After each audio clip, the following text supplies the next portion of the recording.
Bueno, horrotxe torri da gauza Zarainea eta Jose Maria ere bai. Eta nik esango nuke bai bat eta bestea aberastuta intentzen dela hemendikan.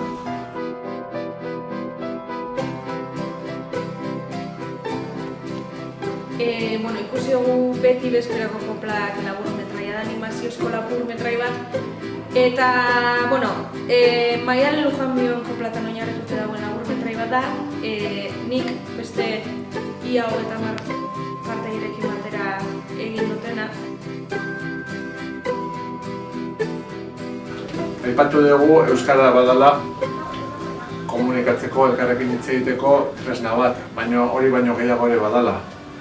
Baloreak daramatza berarekin eta genero ikuspegi bat, justizia, elkartasuna, ekologia.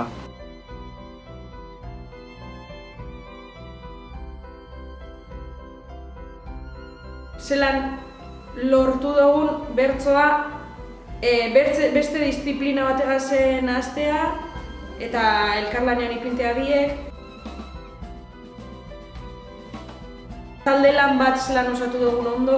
Bertsoa ez dela bakarrik plazaganeko edo Oltzaganeko jardune plazetan, baizik eta guztiz haratago joan da Maialen eta proiektu hau osatu dugu, espero dut, zizete azkena.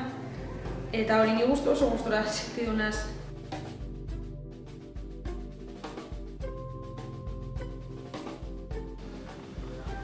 Beste mundu bat eta hori jaso dut gaur hemen ere.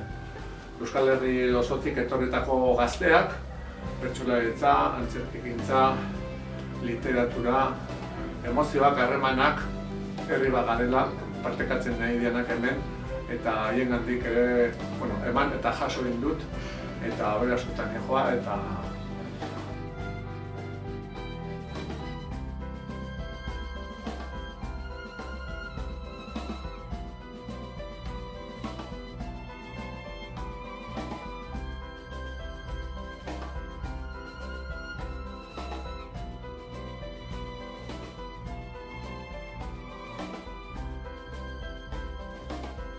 Haupa zuek, haupa euskal gazteria, earki izaten, zorionak, eta mila esker. Agur!